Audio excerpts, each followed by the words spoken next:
பிரியமானவனே, உன் ஆத்துமா வாழ்கிறது போல எல்லாவற்றிலும் வாழ்ந்து சுகமாயிருக்கும்படி வேண்டிக் கொள்கிறேன். இந்த வேத வார்த்தையின்படி எல்லாவற்றிலும் வாழ்ந்திருக்க நம்முடைய சபையை, நம் விசுவாச மக்களை கர்த்தர் அந்த செழிப்புக்கு நேராக நடத்தும்படியாக எல்லார் காரங்களை தண்ணி கர்த்தர் விசுவாசம் பண்ணுவோம்.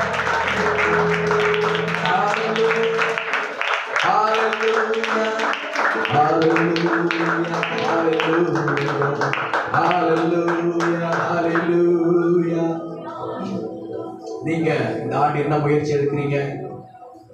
என்ன திட்டம் போட்டிருக்கிறீங்க?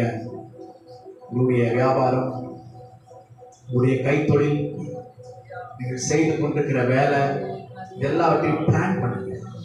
ஆண்டவரை மாறணும், ஆண்டவரை உயரணும், இது ஆசீர்வதிக்கப்படணும், இது பெருக்கத்திற்கு நேராக செல்லணும். ஒரு உயர்வை தாங்கும்பா, ஆசீர்வாதத்தை தாங்க ஆண்டவரே, கிருபை தாரும் ஆண்டவரே. நீங்கள் ஜெபிக்கிற பொழுது